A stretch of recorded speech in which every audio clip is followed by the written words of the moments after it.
Hello dear future doctors, welcome back to my channel girl with wings. അപ്പോൾ മക്കളെ, നമ്മൾ ഇന്ന് 700+ എന്ന ഡ്രീം സ്കോറിന് വേണ്ടിയിട്ടുള്ള മൂന്നാമത്തെ ക്ലാസ്സാണ്. അപ്പോൾ ഫസ്റ്റ് 2 ക്ലാസ്സസ് നമ്മുടെ ചാനലിൽ തന്നെ അപ്ലോഡ് ചെയ്തിട്ടുണ്ട്. അതിൻ്റെ ലിങ്ക് ഞാൻ ഡിസ്ക്രിപ്ഷൻ ബോക്സിലും കമൻറ്റ് ബോക്സിൽ പിൻ ചെയ്തും കൊടുത്തേക്കാം. അപ്പോൾ അത് കാണാതെ ഈ ക്ലാസ് കണ്ടാൽ നിങ്ങൾക്കൊന്നും മനസ്സിലാവില്ല. കാരണം നമ്മൾ ഫസ്റ്റ് പാർട്ടിൽ ഇൻട്രൊഡക്ഷൻ പാർട്ട് പറയുന്നുണ്ടായിരുന്നു, ആൻഡ് സെക്കൻഡ് പാർട്ടിൽ നമ്മൾ മൊനീറെ കിങ്ഡം ഫുള്ളി എക്സ്പ്ലെയിൻ ചെയ്യുന്നുണ്ടായിരുന്നു, ആൻഡ് പ്രോട്ടീസ് ഇൻട്രൊഡക്ഷൻ തുടങ്ങിയിട്ടുണ്ടായിരുന്നു. ഇതിൽ നമ്മൾ പ്രോട്ടിസ്റ്റയുടെ ബാക്കിയുള്ള സ്ലൈമോൾസ് വരെയിട്ടുള്ള കാര്യങ്ങളാണ് പഠിക്കുന്നത്. അപ്പം എല്ലാവരും ഫസ്റ്റ് 2 ക്ലാസ് കാണുക, എന്നിട്ട് നിങ്ങളുടെ അഭിപ്രായങ്ങളൊക്കെ എഴുതുക കമൻറ്റ് ബോക്സിൽ. എന്നിട്ട് നിങ്ങൾ ഈ 3rd ക്ലാസ് കാണുക. ഈ ക്ലാസ് കണ്ടിട്ടും നിങ്ങൾക്ക് നിങ്ങളുടെ അഭിപ്രായങ്ങൾ കമൻറ്റ് ബോക്സിൽ എഴുതാവുന്നതാണ്. അപ്പോൾ നമുക്ക് അടുത്ത വീഡിയോസ് ചെയ്യുമ്പോൾ എന്തെങ്കിലും തെറ്റുകളും കുറവുകളൊക്കെ ഉണ്ടെങ്കിൽ അത് റെക്ടിഫൈ ചെയ്തിട്ട് ചെയ്യാവുന്നതാണ്. So all the best years. അപ്പോൾ നമുക്ക് നമ്മുടെ ക്ലാസ്സിലോട്ട് പോകാം. അടുത്ത ഭാഗത്തോട്ട് പോവുകയാണ്, അതാണ് ക്രൈസ് ഓഫ് എയ്ഡ്സ്. ഫസ്റ്റ് ഞാൻ NCERT ലൈൻ ബൈ ലൈൻ നിങ്ങൾക്ക് എക്സ്പ്ലെയിൻ ചെയ്ത് തരാം. അത് കഴിഞ്ഞിട്ട് ഞാൻ ഇത് പഠിക്കാൻ ഒരു സ്റ്റോറി പറഞ്ഞുതരാം. അത് നിങ്ങൾ ജസ്റ്റ് സിനിമ കാണുന്ന പോലെ ഒന്ന് ഇമാജിൻ ചെയ്യണം. അപ്പം നിങ്ങളത് ഒരിക്കലും മറക്കത്തില്ല. ഇപ്പം നമ്മൾ സിനിമയെന്നൊക്കെ പറയുമ്പോൾ നമ്മൾ ഒരു വട്ടം കണ്ടാൽ മതി, പിന്നെ നമ്മളത് മറക്കില്ല അതിൻ്റെ കഥയൊന്നും. അതേപോലെ തന്നെ ഒരു കഥ വെച്ച് ഞാനിത് നിങ്ങളെ പഠിപ്പിച്ചു തരാം. ഫസ്റ്റ് നമുക്ക് NCERT ലൈൻ ബൈ ലൈൻ നോക്കാം. ഓക്കെ, അപ്പോൾ ഫസ്റ്റ് ലൈനിൽ എന്താ പറയുന്നത്? These groups include diatoms and golden algae, that is desmids. അതായത് ക്രൈസോഫൈറ്റ്സിൽ പ്രധാനമായിട്ടും വരുന്നത് 2 പേരാണ് വരുന്നത്. ഫസ്റ്റ് വൺ ഈസ് ഡയാറ്റംസ്, പിന്നെ ഡെസ്മിഡ്സ് എന്ന് പറയുന്നത് എന്താണ്? Golden algae. ഗോൾഡൻ ആൽഗേനെയാണ് നമ്മൾ എന്ത് പറയുന്നത്? ഡെസ്മിഡ്സ് എന്ന് പറയുന്നത്. ഇനി പറയുന്നത് they are found in fresh water as well as in marine environments. അതായത് ഇവർ ഫ്രഷ് വാട്ടറിൽ ശുദ്ധജലത്തിലും കാണും, അതേപോലെ തന്നെ ഉപ്പുവെള്ളത്തിൽ, കടൽവെള്ളത്തിലും മറൈൻ വാട്ടറിലും കാണും. അത് നിങ്ങൾ ഇങ്ങനെ ഓർത്തിരുന്നാൽ മതി. They are found in both types of water എന്ന് ഓർത്തിരുന്നാൽ മതി. അപ്പോൾ 2 ടൈപ്പ് ഓഫ് വാട്ടറിലും അവരെ കാണാൻ പറ്റും. ഇനി അടുത്തയാണ് they are microscopic and float passively in water currents, that is plankton. അപ്പോൾ അതിൻ്റെ അർത്ഥം എന്താണ്? ഇവർ വളരെ ചെറുതാണ്, അതാണ് നമ്മൾ മൈക്രോസ്കോപ്പിക് എന്ന് പറയുന്നത്. സ്വന്തമായിട്ട് നീന്താൻ അറിയത്തില്ല, അതുകൊണ്ട് വെള്ളത്തിൽ ഒഴുക്കിനൊപ്പം ഇങ്ങനെ ഒഴുകി നടക്കും. പാസീവ് ഫ്ലോട്ടിംഗ് എന്ന് പറയുന്നത് എന്താണ്? ഇങ്ങനെ വെള്ളത്തിനൊപ്പം ഇങ്ങനെ ഒഴുകി നടക്കുക. ഇങ്ങനെ ഒഴുകി നടക്കുന്നവയാണ്. അതുകൊണ്ടാണ് അവരെന്താണ്? പ്ലാങ്ക്ടൺ എന്നാണ് നമ്മൾ വിളിക്കുന്നത്. പ്ലാങ്ക്ടൺ എന്നാണ് വിളിക്കുന്നത്. ഓക്കെ, ഇനി അടുത്തയാണ് most of them are photosynthetic. അതായത് ഇവയിൽ ഭൂരിഭാഗവും നോക്കിയാൽ എന്താണ്? ഇവർ ഫോട്ടോസിന്തറ്റിക്കാണ്. ഇനി അടുത്തത് നമ്മുടെ 5ാമത്തെ പോയിൻ്റാണ്. In diatoms the cell walls form 2 thin overlapping shells which fit together like a soap box. അതായത് ഡയാറ്റംസിൻ്റെ സെൽ വാള് ഒന്നിനു മുകളിൽ ഒന്നായിരിക്കുന്ന 2 പാളികളുള്ളതാണ്. കാണാൻ കൃത്യമായിട്ടൊരു സോപ്പ് ബോക്സ് പോലെ ഇരിക്കും. ഒരെണ്ണം മൂടിയും താഴെയുള്ളത് പെട്ടിയും പോലെ ഇങ്ങനെ സോപ്പ് ബോക്സ് പോലെ ഇരിക്കും. ഇതിൻ്റെ അടുത്ത സെൻറ്റൻസ് എന്താണ്? The walls is embed with silica thus it is indestructible. അതായത് ഇതിൻ്റെ ഭിത്തിയിൽ സിലിക്ക എന്ന് പറയുന്നത് എന്താണ്? മണലിൽ കാണുന്ന സാധനം, ദാറ്റ് ഈസ് ഗ്രാസ് പോലുള്ളൊരു പദാർത്ഥമാണ് സിലിക്ക എന്ന് പറയുന്നത്. അതടങ്ങിയിട്ടുണ്ട്. അതുകൊണ്ട് ഇവ ഒരിക്കലും നശിച്ചു പോകത്തില്ല, ഇൻഡസ്ട്രക്റ്റബിൾ ആണ്. ഇനി 7ാമത്തെ സെൻറ്റൻസ് പറയുന്നത് എന്താണ്? Thus the diatoms left behind the large amount of cell wall deposit in their habitats. This accumulation over billions of years referred as diatomaceous earth. അതായത് ഇവ ചത്തുപോയാലും സിലിക്ക അടങ്ങിയ സെൽവാൾ നശിക്കത്തില്ല. അങ്ങനെ കോടിക്കണക്കിന് വർഷങ്ങൾ കൊണ്ട് കടലിൻ്റെ അടിത്തട്ടിൽ അടിഞ്ഞുകൂടി ഉണ്ടായ മണ്ണാണ് നമ്മൾ ഡയാറ്റമീഷ്യസ് എർത്ത് എന്ന് പറയുന്നത്. പിന്നെ പറയുന്നുണ്ട് being gritty these soil is used for polishing, filtration of oil, syrups. Diatoms are the chief producers of Ocean. അതായത് ഈ മണ്ണ് തൊട്ട് നോക്കിയാൽ നല്ല തരിതരിപ്പുള്ള ഒരു സാധനമാണ്. അതുകൊണ്ട് തന്നെ നമ്മൾ സാധനങ്ങൾ മിനുക്കാൻ വേണ്ടിയിട്ട്, പോളിഷിങ്ങിന് വേണ്ടിയിട്ട് യൂസ് ചെയ്യും. അതേപോലെ തന്നെ നമ്മുടെ ഓയിൽസ് ഉണ്ടാക്കാൻ വേണ്ടി യൂസ് ചെയ്യും, സിറപ്പ് ഉണ്ടാക്കാൻ വേണ്ടി യൂസ് ചെയ്യും, അതുപോലെ തന്നെ ഫിൽട്രേഷന് വേണ്ടിയിട്ട് യൂസ് ചെയ്യും. അങ്ങനെ ഒരുപാട് യൂസ് ഉണ്ട്. ഇനി diatoms are the chief producers of Ocean. ഇത് ഇമ്പോർട്ടൻ്റ് ആയിട്ടുള്ളൊരു നീറ്റ് ക്വസ്റ്റ്യൻ ആണ്. നമ്മുടെ ഡയാറ്റംസ് എന്നാണ് ചീഫ് പ്രൊഡ്യൂസേഴ്സ് ഓഫ് ഓഷൻ ആണ്. അതെന്ന് പറയുന്നത് ഇമ്പോർട്ടൻ്റ് ആയിട്ടുള്ള ഒരു നീറ്റ് ക്വസ്റ്റ്യൻ ആണ്. അപ്പം ഇതെന്ന് പറയുന്ന വളരെ ഇമ്പോർട്ടൻ്റ് ആയിട്ടുള്ളൊരു ക്വസ്റ്റ്യൻ ആണ്. അപ്പോൾ ഇത് പഠിക്കാൻ വേണ്ടിയിട്ട്, ഈ ഒരു ടോപ്പിക്ക് പഠിക്കാൻ വേണ്ടിയിട്ട് നമുക്കൊരു കഥ പറഞ്ഞു തരാമെന്ന് ഞാൻ നിങ്ങളോട് ഫസ്റ്റ് പറഞ്ഞിരുന്നു. ആ കഥ നമുക്ക് നോക്കാം. എന്താണ് നമ്മൾ ക്രൈസോഫൈറ്റ്സ് പഠിക്കാനുള്ള ഒരു കഥയെന്ന് പറയുന്നത്. അതായത് നിങ്ങൾ ക്രൈസ് എന്ന് പറയുന്ന ഒരു ചെറുക്കനെ ആലോചിക്കുക. ഒരു ചെറുക്കൻ്റെ പേരാണ് ക്രൈസ്. അപ്പം ക്രൈസ് ഇങ്ങനെ കടലിൽ ഇങ്ങനെ കളിച്ചുകൊണ്ടിരുന്നപ്പോൾ നമ്മൾ ബീച്ചിലൊക്കെ പോകുമ്പോൾ കളിക്കില്ലേ, അതേപോലെ കളിച്ചുകൊണ്ടിരുന്ന സമയത്ത് എന്ത് കിട്ടും, ഒരു ഗോൾഡ് കിട്ടി. ഗോൾഡ് കൊണ്ടുള്ള ഒരു ഡൈ കിട്ടി. അങ്ങനെ ഓർത്താൽ മതി, ഗോൾഡ് കൊണ്ടുള്ളൊരു ഡൈ കിട്ടി. ഈ ഗോൾഡൻ എന്താണ്, ഗോൾഡൻ ആൽഗയായിട്ട് കണക്ട് ചെയ്യാം. ഈ ഡൈ എന്ന് പറയുന്നത് എന്താണ്, ഡയാറ്റമായിട്ട് കണക്ട് ചെയ്യാം. എന്നിട്ട് അവൻ എന്ത് ചെയ്തു എന്ന് ചോദിച്ചാൽ, അവനത് ഫ്രഷ് ആൻഡ് മറൈൻ വെള്ളത്തിൽ കഴുകി, ഫ്രഷ് വാട്ടറിലും കഴുകി, പിന്നെ കടൽ വെള്ളത്തിലും കഴുകി. അവൻ്റെ കുപ്പിടാത്ത കുറച്ച് വെള്ളം ഉണ്ടായിരുന്നു, ഫ്രഷ് വാട്ടർ, അപ്പോൾ അതിലും കഴുകി, പിന്നെ കടൽ വെള്ളത്തിലും കഴുകി. എന്നിട്ട് അവൻ എന്ത് ചെയ്തു, ഒരു സോപ്പ് ബോക്സിൽ സൂക്ഷിച്ചു വെച്ചു. ഈ സോപ്പ് ബോക്സ് എന്ന് പറയുന്നത് സിൽക്ക് വെച്ചിട്ട് ഉണ്ടാക്കിയ ഒരു സോപ്പ് ബോക്സ് ആയിരുന്നു. അതുകൊണ്ട് തന്നെ അതെന്താണ്, ഇൻഡിസ്ട്രക്റ്റബിൾ ആണ്. ഓക്കെ, പൊട്ടാത്തതായിരുന്നു. അപ്പോൾ കുറേ വർഷം കഴിഞ്ഞപ്പോൾ അതെന്ത് ചെയ്തു, ഡാറ്റമീഷ്യസ് എർത്തായിട്ട് മാറി. അവർ ഭയങ്കര ഗിറ്റി ആയതുകൊണ്ട്, ഭയങ്കര തരിതരിപ്പായതുകൊണ്ട് അവർ ഫിൽട്രേഷനും പോളിഷിങ്ങിനൊക്കെ വേണ്ടിയിട്ട് യൂസ് ചെയ്തു. ഒടുവിൽ അവൻ എന്ത് ചെയ്തു, കടലിലെ രാജാവായിട്ട് മാറി. That is chief producer of ഓഷനായിട്ട് മാറി. ഇത് നിങ്ങളൊന്ന് ഇമാജിൻ ചെയ്താൽ മതി. ആ ഒരു ഇമാജിൻ ചെയ്തൊരു വിഷ്വലൈസ് ചെയ്താൽ നിങ്ങൾ പിന്നെ ഒരിക്കലും ഈ ഭാഗം മറക്കത്തില്ല. ഞാൻ ഈ ഒരു സ്റ്റോറി വെച്ചിട്ടാണ് ഈ ഒരു ക്രൈസോഫൈറ്റ്സിൻ്റെ കാര്യം പഠിച്ചിരുന്നത്. അതുകൊണ്ട് എനിക്ക് ഇതിനകത്തുനിന്ന് ഒരു ക്വസ്റ്റ്യൻ പോലും തെറ്റിപ്പോകത്തില്ല. അപ്പം ഇതാണ് ഈ ഒരു ഇത് പഠിക്കാനുള്ള ഒരു ഇതെന്ന് പറയുന്നത്. കിട്ടിയല്ലോ അല്ലേ? ഇനി നമുക്ക് അടുത്ത ഇതിലോട്ട് പോകാം. അടുത്തയാണ് ഡൈനോഫ്ലജലേറ്റ്സ്. നമ്മൾ അടുത്ത പഠിക്കാൻ പോകുന്നത് ഡൈനോഫ്ലജലേറ്റ്സിനെ കുറിച്ചിട്ടാണ്. അപ്പോൾ നമ്മൾ അടുത്ത് പഠിക്കാൻ പോകുന്നത് ഡൈനോഫ്ലജലേറ്റ്സിനെ കുറിച്ചിട്ടാണ്. അപ്പോൾ ഈ ഡൈനോഫ്ലജലേറ്റ്സ് പഠിക്കാനും ക്രൈസോഫൈറ്റ്സ് പഠിച്ചതുപോലെ ഒരു കഥയുണ്ട്. അപ്പോൾ കഥ പറയുന്നതിന് മുമ്പേ നമുക്ക് NCERT ലൈൻ ബൈ ലൈൻ ഒന്ന് എക്സ്പ്ലെയിൻ ചെയ്ത് പഠിക്കാം. അപ്പം ഫസ്റ്റ് ലൈനിൽ എന്താ പറയുന്നതെന്ന് ചോദിച്ചാൽ, these organisms are mostly marine and photosynthetic. അതായത് ഡൈനോഫ്ലജലേറ്റ്സ് ഭൂരിഭാഗവും കടലിൽ ജീവിക്കുന്ന ആൾക്കാരാണ്, ദാറ്റ് ഈസ് മറൈനാണ്. അതേപോലെ തന്നെ ഇവർ സ്വന്തമായിട്ട് ആഹാരം ഉണ്ടാക്കുന്നവയാണ്, ദാറ്റ് ഈസ് ഫോട്ടോസിന്തറ്റിക് ആണ്. ഇനി അടുത്തയാണ് they appear yellow, green, brown, blue, red depends on the main pigments present in the cells.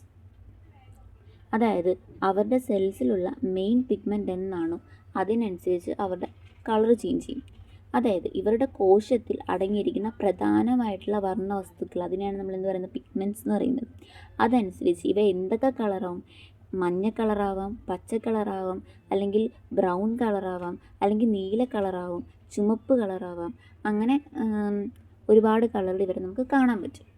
Okay, ഇനി അടുത്ത പ്രത്യേകതയാണ് the cell wall has stiff cellulosic plate on the outer surface.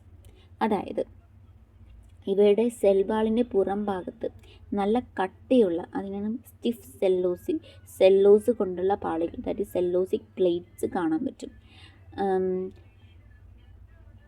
ഒരു that is കവചം, armour ഇട്ടതുപോലെ തോന്നും ഇവരെ കണ്ടാൽ. ഈ stiff സെല്ലോസിക് പ്ലേറ്റിൽ നിന്ന് ബാഹുബലി മറ്റേ കവചമൊക്കെ ഇട്ടുകൊണ്ടല്ലേ നിൽക്കുന്നത്. അപ്പോൾ അതേപോലെ തന്നെ എന്താണ്, ഇവർ സ്റ്റിഫ് സെല്ലോസിക് പ്ലേറ്റ്സ് ഒക്കെ ഇട്ടിട്ടാണ് ഒരു അങ്ങനത്തെ ഒരു സാധനമൊക്കെ ഇട്ടിട്ടാണ് നടക്കുന്നത്. ഓക്കെ, ഇനി അടുത്ത സെൻറ്റൻസ് ആണ്, most of dum have 2 flagella. One lies longitudinally and other lies transversely in the furrow between the plates. അപ്പം എന്താണ് പറയുന്നത്, അർത്ഥം എന്ന് പറയുന്നത് പേര് സൂചിപ്പിക്കുന്നത് പോലെ തന്നെ, that is dino, that is 2 എന്നാണ്. ഡൈനോ എന്ന് പറയുന്നത് എന്താണ്, 2 ആണ്. ഫ്ലജലേറ്റ്സ്, ദാറ്റ് ഈസ് ഫ്ലജല, അത് 2 ഫ്ലജല ഉള്ളത്. ഇവയ്ക്ക് 2 ഫ്ലജലകളുണ്ട്. ഒരെണ്ണം എന്ന് പറയുന്നത് നീളത്തിലുണ്ട്, മറ്റേതെന്ന് പറയുന്നത് എന്താണ്, സെല്ലോസിക് പ്ലേറ്റുകളുടെ ഇടയിലുള്ള ചാലിലൂടെ. സെല്ലോസിക് പ്ലേറ്റ്സ് ഉണ്ടല്ലോ, ഇവിടെ നമ്മൾ നോക്കിയാൽ നമുക്ക് കാണാൻ പറ്റും, ഈ പടത്തിൽ നോക്കിയാൽ നമുക്ക് അറിയാൻ പറ്റും. ഈ സെല്ലോസിക് പ്ലേറ്റ്സ് ഇല്ലേ, അതിൻ്റെ ഇടയ്ക്കൂടെ വരുന്ന സാധനം കണ്ടോ, അതിനെയാണ് നമ്മൾ എന്ത് പറയുന്നത്, transversely in the furrow between the plates. അതായത് സെല്ലോസിക് പ്ലേറ്റുകളിലെ ചാലിലൂടെ, ദാറ്റ് ഈസ് ഫെറോ, കുറുകെയാണ് ട്രാൻസ്വേഴ്സ് ആയിട്ട് സ്ഥിതി ചെയ്യുന്നത്. അങ്ങനത്തെയുള്ള ഫ്ലജല്ലാസ് ആണ് ഉണ്ടാവുക.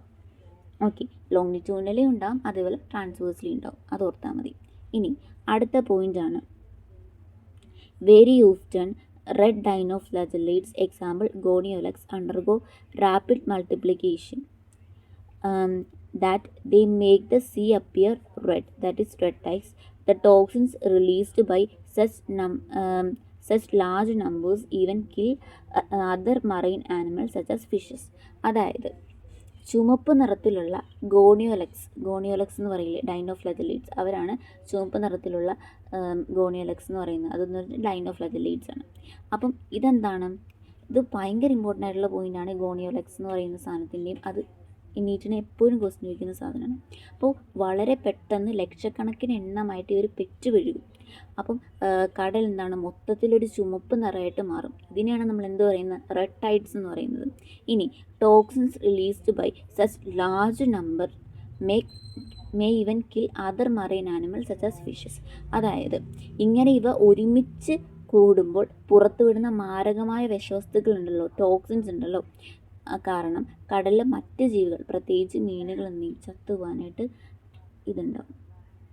ഇത് പഠിക്കാനുള്ള കഥ എന്താണെന്ന് ചോദിച്ചാൽ, ഇപ്പോൾ ഡൈനോ എന്ന പേരുള്ള ഒരു ഡൈനോസർ, അങ്ങനെയാണ് ഞാൻ പഠിച്ചത്. അപ്പോൾ ഡൈനോ എന്ന പേരുള്ള ഒരു ഡൈനോസർ ഉണ്ട്.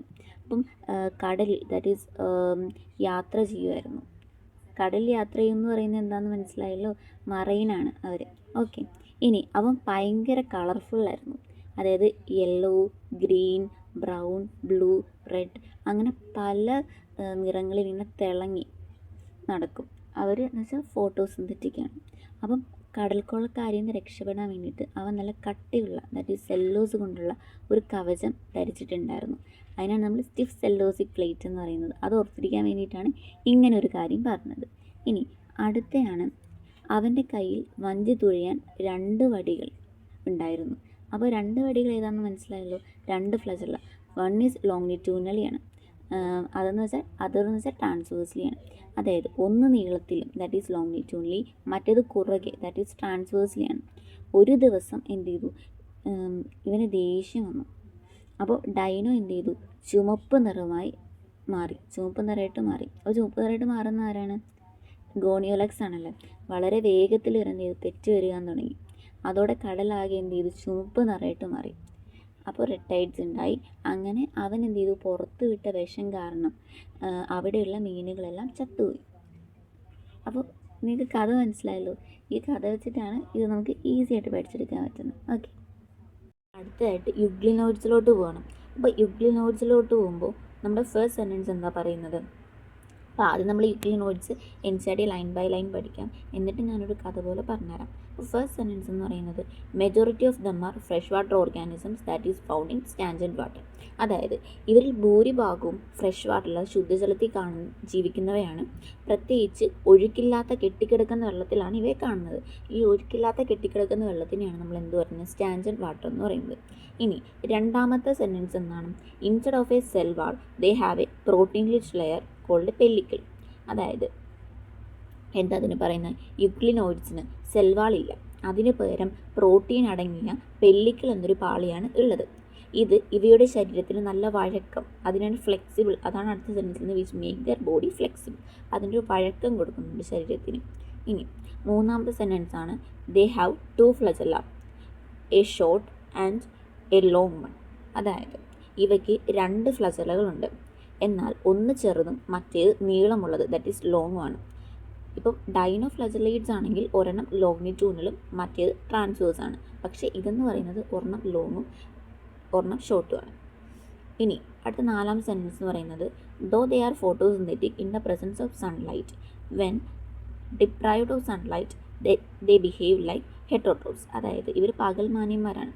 അതായത് രാവിലെ നോക്കുകയാണെന്നുണ്ടെങ്കിൽ, സൺലൈറ്റ് ഉള്ള സമയത്ത് നോക്കുകയാണെന്നുണ്ടെങ്കിൽ ഇവരെന്താണ്, ഫോട്ടോസിന്തസിസ് നടക്കി സ്വന്തമായിട്ട് ഫുഡ് ഉണ്ടാക്കി ആരെയും ബുദ്ധിമുട്ടിക്കാതെ ജീവിക്കുന്ന ആൾക്കാരാണ്. പക്ഷേ ലൈറ്റ് ഒന്ന് പോയി കഴിഞ്ഞാൽ അവരെന്താണ്, പ്രിഡേറ്റേഴ്സാണ്. അതാണ് പറയുന്നത്. അതായത് സൂര്യപ്രകാശം ഉള്ളപ്പോൾ ഇവ സ്വന്തമായിട്ട് ആഹാരം നിർമ്മിക്കും, ദാറ്റ് ഈസ് ഫോട്ടോസിന്തറ്റിക്കാണ്. എന്നാൽ സൂര്യപ്രകാശം ഇല്ലാതാകുമ്പോൾ, ദാറ്റ് ഈസ് ഇരുട്ടാകുമ്പോൾ ഇവ സ്വഭാവം മാറ്റും. ചുറ്റുമുള്ള ചെറിയ ജീവികളെയൊക്കെ വേട്ടയാടി പിടിച്ച് തിന്നുന്ന മറ്റേ നമ്മുടെ പരഭോജികൾ എന്ന് പറയില്ലേ, ഹെറ്ററോട്രോപ്സ് ആകും, അല്ലെങ്കിൽ പ്രിഡേറ്റേഴ്സായിട്ട് മാറും. ഇതിന് നമ്മൾ മിസോട്രോപിക് ന്യൂട്രീഷൻ എന്ന് വിളിക്കാറുണ്ട്. അതിന് നമ്മൾ എന്താ പറയുന്നത്, മിസോട്രോപിക് ന്യൂട്രീഷൻ. മിസോട്രോപിക് ന്യൂട്രീഷൻ ഉള്ളത് ആർക്കാണെന്ന് ചോദിച്ചാൽ യുഗ്ലിനോയിഡ്സിനാണ് ഉള്ളത്. ഇനി അടുത്ത സെൻറ്റൻസ് ആണ്, അടുത്ത സെൻറ്റൻസ് ആണ് interestingly the pigments of the euglenoids are identical to those present in green plants. അതായത് വളരെ രസകരമായ ഒരു കാര്യം എന്ന് വെച്ചാൽ ഉയർന്ന തരം സസ്യങ്ങൾ, ദാറ്റ് ഇസ് ഹയർ പ്ലാന്റിൽ കാണുന്ന അതേ വർണ്ണവസ്തുക്കൾ, അത് പിഗ്മെൻറ്റ്സ് എന്ന് പറയുന്നത് ക്ലോറോഫിൽ എയും ബിയും ഒക്കെ, അതൊക്കെ ഹയർ പ്ലാന്റ്സിൽ കാണുന്ന പിഗ്മെൻറ്റ്സ് ആണ്. അത് തന്നെ നമുക്ക് ആരിൽ കാണാം? യുഗ്ലിനോയിഡ്സിൽ കാണാം. ഇവരുടെ ഏറ്റവും ഇതായിട്ടുള്ള എക്സാമ്പിൾ എന്ന് പറഞ്ഞാൽ യുഗ്ലീന തന്നെയാണ്. അപ്പോൾ ഓർത്തിരിക്കാൻ ഈസിയാണ്. Euglena is example of euglenoids. നമ്മൾ ഫസ്റ്റ് പഠിച്ച ക്രൈസോഫൈറ്റ്സിൻ്റെ എക്സാമ്പിൾ എന്തൊക്കെയായിരുന്നു? ഡാറ്റംസും ഡെസ്മിക്സും. ഇപ്പോൾ നമ്മൾ ഡൈനോഫ്ലജലേറ്റ്സ് എന്തായിരുന്നു? ഗോണിയോലക്സ് ആയിരുന്നു. ഇനി യുഗ്ലിനോയിഡ്സിൻ്റെ എക്സാമ്പിൾ എന്താ? യുഗ്ലീന. ഓക്കെ, അപ്പോൾ ഇതിൻ്റെ ഒരു സ്റ്റോറി ഞാൻ പറയാം. യുഗ്ലീനയുടെ ആ ഒരു സ്റ്റോറി എന്താണെന്ന് ചോദിച്ചാൽ, യുഗ്ലീന എന്ന പേരുള്ള ഒരു ജീവി ഒഴുക്കില്ലാത്ത ശുദ്ധ ജലാശയത്തിൽ സ്റ്റാൻജൻ്റ് വാട്ടറിൽ ജീവിച്ചിരുന്നു. അപ്പോൾ നമുക്ക് ആ ഒരു സ്റ്റാൻജൻ്റ് വാട്ടറിൻ്റെ ഇത് കിട്ടാനാണ് ഈ ഒരു സാധനം പറഞ്ഞത്, ഈ ഒരു സെൻറ്റൻസ് പറഞ്ഞത്. അപ്പോൾ ഇത് നമ്മളൊന്ന് ഇമാജിൻ ചെയ്യണം, വിഷ്വലൈസ് ചെയ്യണം. അപ്പോൾ നമ്മൾ മറക്കില്ല. അവൾക്ക് മറ്റുള്ളവരെ പോലെ കട്ടിയുള്ള ഒരു കോട്ടൊന്നും ഇല്ലായിരുന്നു, അതായത് സെൽവാളൊന്നും ഇല്ലായിരുന്നു. പക്ഷേ അതിന് പകരം അവൾക്ക് ശരീരം നന്നായിട്ട് വളയ്ക്കാനും തിരിക്കാനും ഒക്കെ സഹായിക്കുന്ന ഒരു ഫ്ലെക്സിബിൾ ആയിട്ടുള്ള ഒരു പ്രോട്ടീൻ ജാക്കറ്റ് ഉണ്ടായിരുന്നു. ആ പ്രോട്ടീൻ ജാക്കറ്റിനെയാണ് നമ്മളെന്ത് പെല്ലിക്കിൾ എന്ന് പറയുന്നത്, അല്ലേ? Pellicle makes there body flexible. Okay, ആ ഒരു ജാക്കറ്റാണ് ധരിച്ചിരുന്നത്. ഇനി അവളുടെ കയ്യിൽ നിന്നുണ്ടായിരുന്നു 2 ചാട്ടവാറുകൾ ഉണ്ടായിരുന്നു, ദാറ്റ് ഈസ് 2 ഫ്ലജലാസ് ഉണ്ടായിരുന്നു. ഓക്കെ, ഒന്ന് ചെറുതുണ്ടായിരുന്നു ഷോർട്ട്, ഒന്ന് നീളമുള്ളത്, ദാറ്റ് ഈസ് ലോങ്. പിന്നെ അവൾ എന്ന് പറയുന്നത് ഒരു ഡബിൾ ഏജൻ്റ് ആയിരുന്നു, ദാറ്റ് ഈസ് പകൽ വെളിച്ചമുള്ളപ്പോൾ അവൾ സസ്യങ്ങളെ പോലെ തന്നെ നല്ല കുട്ടിയായിട്ട് സ്വന്തമായിട്ട് ആഹാരമൊക്കെ ഉണ്ടാക്കി ജീവിക്കും. ഫോട്ടോസിന്തറ്റിക് ആണ്. എന്നാൽ ഇരുട്ടിയാൽ, that is deprived of sunlight, അവൾ ഭയങ്കര വേട്ടക്കാരിയായി മാറി ചെറിയ ജീവികളെയൊക്കെ പിടിച്ച് തിന്നും. സോ ഹെറ്ററോട്രോപ്സ് ആണ് ഓർ പ്രിഡേറ്റിംഗ്. അവളുടെ ഉള്ളിലെ രഹസ്യം എന്തെന്നാൽ വലിയ സസ്യങ്ങളുടെ കയ്യിലുള്ള അതേ പിഗ്മെൻറ്റുകൾ, that is identical pigments to higher plants അവളുടെ കയ്യിൽ ഉണ്ടായിരുന്നു. അപ്പോൾ ഇതാണ് ആ യുഗ്ലീന പഠിക്കാനുള്ള ഒരു ഷോർട്ട് സ്റ്റോറി എന്ന് പറയുന്നത്. ഇത് വിഷ്വലൈസ് ചെയ്ത് പഠിച്ചിട്ടുണ്ടെങ്കിൽ നമുക്ക് എളുപ്പത്തിൽ യുഗ്ലിനോയിഡ്സ് പഠിക്കാൻ പറ്റും. ഇനി അടുത്തയാണ് നമ്മുടെ സ്ലൈം മോൾഡ്സ്. ഇനി നമുക്ക് അടുത്ത സ്ലൈം മോൾഡ്സിനെ കുറിച്ച് പഠിക്കാം. ആദ്യം നമുക്ക് സ്ലൈം മോൾഡ്സിൻ്റെ NCERT ലൈൻ ബൈ ലൈൻ നോക്കാം, എന്നിട്ട് ഇത് പഠിക്കാനുള്ള ഷോർട്ട് സ്റ്റോറി പറഞ്ഞുതരാം. അപ്പം എന്താണ് ഫസ്റ്റ് ലൈനിൽ നമുക്ക് സ്ലൈം മോൾഡ്സിനെ കുറിച്ചിട്ട് പറയുന്നത്? Slime moulds are saprophytic protist. എന്ന് വെച്ചാൽ എന്താണ്? സ്ലൈം മോൾഡ്സ് എന്ന് പറയുന്നത് സാപ്രോഫിറ്റിക് പ്രോട്ടിസ്റ്റ് ആണ്. എന്താണ് ഈ സാപ്രോഫിറ്റിക് പ്രോട്ടിസ്റ്റ് എന്ന് പറയുന്നത്? അതായത് ജീവനില്ലാത്ത ചത്ത സാധനങ്ങളിൽ നിന്ന് ആഹാരം കണ്ടെത്തുന്ന പ്രോട്ടിസ്റ്റിനെയാണ് നമ്മൾ എന്ത് പറയുന്നത്? സാപ്രോഫിറ്റിക് പ്രോട്ടിസ്റ്റ് എന്ന് പറയുന്നത്. ഇനി അടുത്ത സെൻറ്റൻസ് എന്താണ്? The body moves along decaying twigs and leaves engulfing organic material. അതായത് ഇവയുടെ ശരീരം കാട്ടിലെ ചീഞ്ഞ കൊമ്പുകളിലൂടെ, ദാറ്റ് ഈസ് ഡീക്കേയിങ് ട്വിൻസിലൂടെ അല്ലെങ്കിൽ ഇലകളിലൂടെയും നീങ്ങുകയും അതിനിടയിലുള്ള നമ്മൾ ജൈവ അവശിഷ്ടങ്ങളെ, ദാറ്റ് ഈസ് അതിനാണ് ഓർഗാനിക് മാറ്റർ എന്ന് പറയുന്നത്, അതിനെന്ത് ചെയ്യും? എൻഗൾഫ് ചെയ്യും, ദാറ്റ് ഈസ് വിഴുങ്ങും, that is engulfing organic matter എന്ന് പറയും. ഓക്കെ, ഇനി അടുത്തത് നോക്കുമ്പോൾ under suitable conditions they form aggregation called plasmodium. അതായത് അനുകൂലമായിട്ടുള്ള സാഹചര്യങ്ങളിൽ അവ എന്താണ്? സ്യൂട്ടബിൾ കണ്ടീഷനിൽ ഈ ജീവികൾ കൂട്ടം കൂടി നിൽക്കും, ദാറ്റ് ഈസ് അഗ്രിഗേഷൻ ഫോം ചെയ്യും. അതിന് നമ്മൾ ഒരു വലിയ പിന്നെ ആ അഗ്രിഗേഷൻസ് എല്ലാം കൂടെ കൂടി ചേർന്നിട്ട് ഒരു വലിയൊരു സാധനം ഉണ്ടാവും, അതിനെയാണ് നമ്മൾ എന്ത് പറയുന്നത്? പ്ലാസ്മോഡിയം എന്ന് പറയുന്നത്. ഇത് വളർന്നിട്ട്, ഈ പ്ലാസ്മോഡിയം വളർന്നിട്ട് ഇതിലൂടെ പറയുന്നുണ്ട് which may grow and spread over several feet. അതെന്താണ്? വളർന്നിട്ട് ഒരു സെവറൽ ഫീറ്റിൽ സ്പ്രെഡ് ചെയ്യും. അപ്പം വളരെ ദൂരത്തേക്ക് എന്തെങ്കിലും പടരും, അതിനെയാണ് നമ്മൾ എന്ത് പറയുന്നത്? പ്ലാസ്മോഡിയം എന്ന് പറയുന്നത്. ഓക്കെ, ഇനി അടുത്തെന്ന് പറയുന്നത് during unfavourable conditions the Plasmodium differentiate and form fruiting bodies. അതായത് ഇപ്പോൾ നമ്മുടെ സാഹചര്യങ്ങൾ മോശമാകുന്ന സമയത്ത്, അൺഫേവറബിൾ ആയിട്ടുള്ള കണ്ടീഷൻസ്, ദാറ്റ് ഈസ് വെളിച്ചമില്ലായ്മ വരും, അല്ലെങ്കിൽ ആഹാരമില്ലായ്മ പോലുള്ള അവസ്ഥയിൽ ഈ പ്ലാസ്മോഡിയം രൂപം മാറ്റം differentiate and forming fruiting bodies bearing spores at their tips. അതായത് നമ്മളുടെ ഈ ഫലവൃക്ഷങ്ങളിലുള്ളതുപോലെ ചില ഘടനകളായിട്ട്, ദാറ്റ് ഈസ് ഫ്രൂട്ടിംഗ് ബോഡീസ് ആയിട്ട് മാറും. അവയുടെ തലപ്പത്ത് ടിപ്സിൽ എന്ത് കാണും? നമുക്ക് സ്പോർസ് കാണാൻ പറ്റും. സ്പോർസ് എന്താണ്? വിത്തുകളാണല്ലേ, അത് കാണാൻ പറ്റും. ഓക്കെ, ഇനി അടുത്ത നോക്കുകയാണെങ്കിൽ the spores possess true walls. അതായത് വളരെ പ്രധാനപ്പെട്ട ഒരു കാര്യമാണ്. സാധാരണ സ്ലൈം മോൾഡിൻ്റെ ശരീരത്തിന് സെൽവാൾ ഉണ്ടാകാറില്ല. സ്ലൈം മോൾഡിൻ്റെ ശരീരത്തിന് എന്തില്ല? സെൽവാളില്ല. എന്നാൽ സ്പോറിന് കൃത്യമായ യഥാർത്ഥ സെൽവാളുകളുണ്ട്. സ്ലൈമോളിന് സെൽവാളില്ല, പക്ഷേ സ്പോറിന് സെൽവാളുണ്ട്. അതൊരു ഇമ്പോർട്ടൻ്റ് ആയിട്ടുള്ള പോയിൻ്റാണ്. ഈ സ്പോർട്സിന് എന്തുണ്ട്, സെൽവാൾ ഉണ്ടെന്നുള്ളത്. ഇനി അടുത്ത സെൻറ്റൻസ് ആണ്, they are extremely resistant and survive for many years. അതായത് ട്രൂ വാൾസ് ഉള്ളത് കൊണ്ട് ഈ സ്പോറുകൾ ഭയങ്കര പ്രതിരോധ ശേഷിയാണ്, ദാറ്റ് ഈസ് എക്സ്ട്രീംലി റെസിസ്റ്റൻ്റ് ആണ്. ഏത് മോശം പ്രതികൂല സാഹചര്യത്തിലും, ദാറ്റ് ഈസ് അഡ്വേഴ്സ് കണ്ടീഷനിലും നശിച്ചു പോകാതെ വർഷങ്ങളോളം ഇവ നിലനിൽക്കും. ഇനി the spores are dispersed by air currents. അതായത് ഈ വിത്തുകൾ സ്പോർട്സ് പുതിയിടങ്ങളിൽ പടരുന്നത് കാറ്റിൻ്റെ ഒഴുക്ക്, ദാറ്റ് ഈസ് എയർ കറൻറ്റ്സ് വഴിയിട്ടാണ്. എന്താണ് ഇത് പഠിക്കാനുള്ള ഒരു ഷോർട്ട് സ്റ്റോറി എന്ന് ചോദിച്ചാൽ, നമ്മളുടെ ഒരു കാട് നിങ്ങളൊന്ന് വിഷ്വലൈസ് ചെയ്യാം. ആ കാട്ടിൽ ചീഞ്ഞ ഇലകൾക്കും കൊമ്പുകൾക്കും ഇടയിൽ ഒരു സ്ലൈം എന്ന് ഓർക്കുക, ഒരു തരം കൊഴുന്ന ഒരു പദാർത്ഥം നമ്മൾ അഴുക്കുകളൊക്കെ തിന്നുകൊണ്ട് നീങ്ങുകയായിരുന്നു. അതിനെ നമ്മൾ എന്താ പറയുക, സാബ്രോഫിറ്റിക്, ദാറ്റ് ഈസ് ഡീക്കെയിങ് ട്വിൻസിലൊക്കെ ഇങ്ങനെ സാബ്രോഫൈറ്റ്സ് ആണ്, അതുപോലെ ഡീക്കെയിങ് ട്വിൻസിലൊക്കെ പോകുമെന്ന് പറഞ്ഞില്ലേ, അതാണ് നമ്മൾ ആ ഒരു സെൻറ്റൻസ് കൊണ്ട് ഉദ്ദേശിക്കുന്നത്. നല്ല അനുകൂലമായിട്ടുള്ള സാഹചര്യത്തിൽ, സ്യൂട്ടബിൾ ആയിട്ടുള്ള കണ്ടീഷനിൽ ഇവരെല്ലാവരും ഒന്നിച്ച് ചേർന്ന് ഒരു വലിയ ഗ്രൂപ്പായിട്ട് മാറും. അതിന് നമ്മൾ എന്താണ്, പ്ലാസ്മോഡിയം എന്ന് പേര് പറയും. ഓക്കെ, ഇത് കുറേ ദൂരത്തേക്ക് പടർന്ന് പന്തലിച്ച്, that is spread over several feet. എന്നാൽ കഷ്ടകാലം വന്നപ്പോൾ, ദാറ്റ് ഈസ് അൺഫേവറബിൾ കണ്ടീഷൻ ആയപ്പോൾ പ്ലാസ്മോഡിയം ഒക്കെ മാറി തലപ്പത്ത് വിത്തുകളുള്ള, ദാറ്റ് ഈസ് കുടകൾ പോലെ, ദാറ്റ് ഈസ് ഫ്രൂട്ടിംഗ് ബോഡീസായി. അതിനകത്ത് എന്തുണ്ട്, സ്പോർസ് ഉണ്ട്. ഈ വിത്തുകൾ, ഈ സ്പോർസ് നല്ല കട്ടിയുള്ള ഒറിജിനൽ കവചം, ദാറ്റ് ഈസ് അതിനകത്ത് എന്തുണ്ട്, ട്രൂ വാൾസ് ഉണ്ടായിരുന്നു. അതുകൊണ്ട് പ്രത്യേകത എന്താണ്, ഈ സ്പോർസിന് എന്തുണ്ട്, ട്രൂ ആയിട്ടുള്ള സെൽവാളുണ്ട്. അതുകൊണ്ട് എന്താണ്, അവർക്കൊരു കട്ടിയുള്ള ഒറിജിനൽ കവചം ഉണ്ട്. അതുകൊണ്ട് എന്താ പ്രത്യേകത എന്ന് ചോദിച്ചാൽ, കൊടുങ്കാറ്റായാലും ചൂടായാലും ഇവ ഒട്ടും നശിക്കാതെ വർഷങ്ങളോളം ജീവനോടെ ഇരുന്നു, ദാറ്റ് ഈസ് എക്സ്ട്രീംലി റെസിസ്റ്റൻ്റ് ആണ്. ഒടുവിൽ കാറ്റ് വന്നപ്പോൾ, ദാറ്റ് ഈസ് എയർ കറൻറ്റ്സ്, ഈ വിത്തുകളെ പറന്നുപോയി പുതിയ സ്ഥലങ്ങളിലേക്ക് വീണു. കാറ്റ് വന്നപ്പോൾ ഈ വിത്തുകളെ പറന്ന് പുതിയ സ്ഥലങ്ങളിലേക്ക് വീണു. അതാണ് ആ ഒരു ഷോർട്ട് സ്റ്റോറി എന്ന് പറയുന്നത്. ഇനി നമുക്ക് പ്രോട്ടോസോവൻസിലോട്ട് പോകാം. അപ്പം നമുക്ക് പ്രോട്ടോസോവൻസ് അടുത്ത ക്ലാസ്സിൽ പഠിക്കാം. അപ്പം എല്ലാവരും ഫ്രണ്ട്സിന് ഷെയർ ചെയ്യുക, സപ്പോർട്ട് ചെയ്യുക, കമൻറ്റ് ചെയ്യുക. Thank you.